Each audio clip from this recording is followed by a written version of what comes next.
Hello friends, welcome to the tutorial series on network analysis made simple.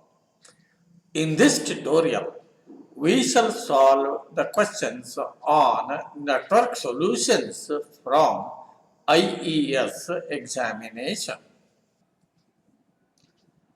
Friends, in this question, we are required to find the equivalent capacitance between A and B. To solve this problem, friends, we need to think out of the box. Observe the given network. All the capacitances are of 0.1 microfarads. To understand the network, the circuit is redrawn, retaining the same connectivity as shown in figure. We find that the network is a Keystone bridge. The four arms of the bridge are same equal to 0.1 microfarads. Hence, effectively the bridge is balanced. So, current through C and D is 0. Hence, it can be considered to be open as shown in figure. Now, we find that there are two parallel paths. In each parallel path, two capacitances of 0.1 microfarads are connected in series.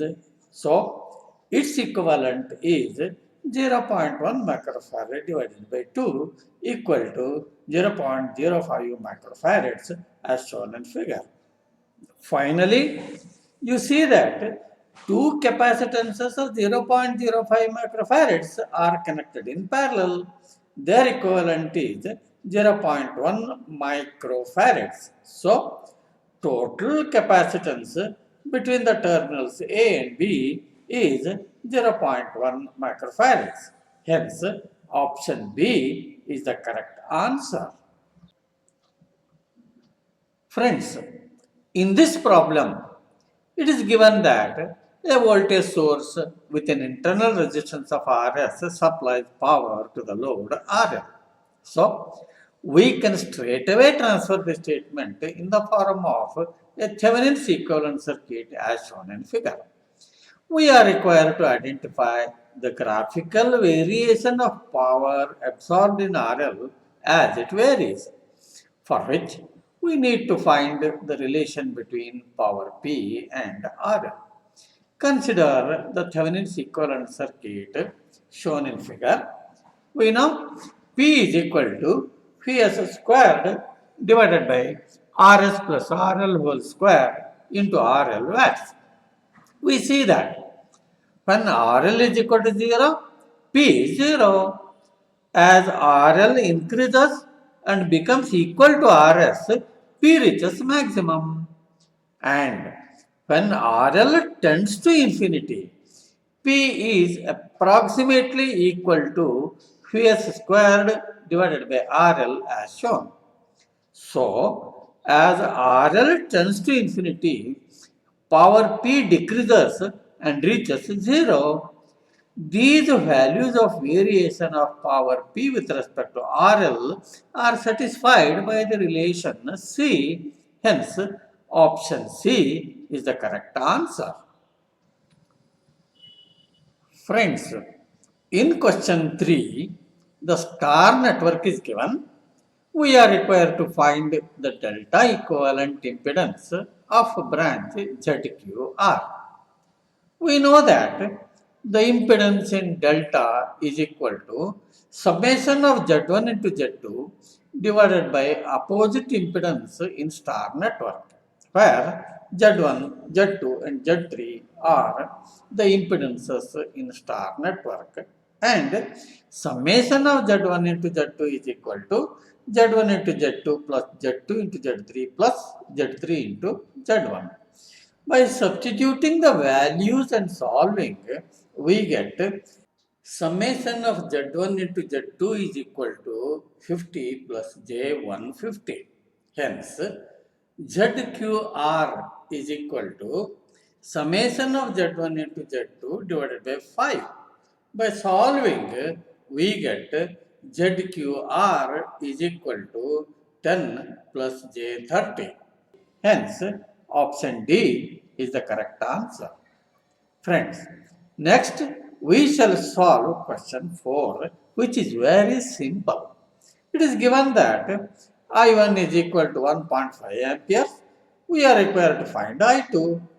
By writing the Kirchhoff's voltage equation for the loop, we get plus 6 minus 1.5 into 2 minus 2I2 is equal to 0. By solving this simple equation, we get I2 is equal to 1.5 amperes. Hence, option C is the correct answer. Friends, next we shall solve question 5. In this problem, we are required to find the current I in the given circuit. The problem is straightforward. By writing the Kirchhoff's voltage equation for the circuit, we get 24 minus 8I plus 2 phi naught is equal to 0. But phi naught is equal to 3 into I volts. By substituting and solving, we get I is equal to 12 amperes. Hence, option B is the correct answer. Friends, in this problem, it is given that two current waveforms shown in figure 1 and in figure 2 are passed through identical resistors of 1 ohm. We are required to find the ratio of heat produced in the given time by the current of figure 1 to that of figure 2. We know that the heat produced in the resistance of say R ohm is equal to IRMS squared into R into T joules. IRMS is equal to square root of 1 upon T into integration 0 to T I squared T dt, where T is the period. So, IRMS squared is equal to 1 upon T into integration 0 to T I square T dt. In the waveform of figure 1, I1 of T is equal to 3T. How is that? I will tell you. Observe the waveform. It has a period equal to 1 second and is a ramp from 0 to 1 second. So, its slope is 3 divided by 1 and is equal to 3. So, I1 of t is equal to 3t. By substituting the values to find I1 RMS squared and solving, we get I1 RMS squared is equal to 9 divided by 2. Similarly, observe the waveform of figure 2. It has a negative slope equal to minus 3 divided by 1 equal to minus 3. Hence, I2 of t is equal to minus 3t. By substituting the values and solving, we get I2 RMS squared also is equal to 9 by 2. But we know heat produced in the resistance of R ohms is H is equal to I RMS squared into R into T joules.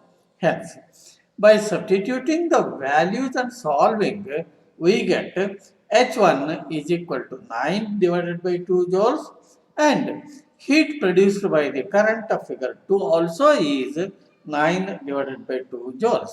Therefore, the ratio of heat produced by the currents of figure 1 is to figure 2 is 1 is to 1. Hence, option C is the correct answer.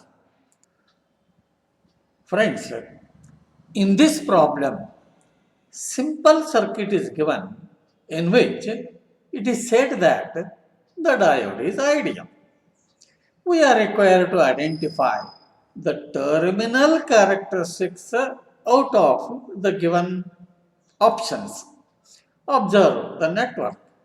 There is a DC source of 5 volts with the polarity shown in figure. We find that the diode starts conducting only after the applied voltage V is greater than 5 volts. After the diode starts conducting, the circuit drawn is shown in figure 2. Observe that the diode is short since it is ideal device. To identify the correct terminal characteristics, we observe that the voltage V is represented along y-axis and the current I along x-axis in all the options. So, by writing the Kirchhoff's voltage equation for the loop, we get V minus 5 minus IR is equal to 0. From which we get V minus 5 divided by I is equal to R. What is V minus 5? Friends, V minus 5 is the resulting potential of the loop. I is the current in the loop and R is the resulting resistance of the loop. So, V minus 5 divided by I is equal to R, and this can be written as delta V divided by delta I is equal to R. What is delta V divided by delta I? Friends, it is the slope of the terminal characteristics shown in the options. If we carefully observe all the options, voltage V is represented along y-axis and current I is represented along x-axis. So, delta V divided by delta I is equal to R and R is equal to 2, hence slope is equal to 2. Now, we have two informations. One, diode starts conducting when V is greater than 5 volts and slope is equal to 2. These two conditions are satisfied by the characteristics of option C. So, option C is the correct answer. Very simple, isn't it? Friends, in this tutorial, we have solved few interesting IES examination questions. During the next tutorial, we shall meet and solve some more interesting and typical problems. Hope this presentation has kindled some of your thoughts. Thank you for watching.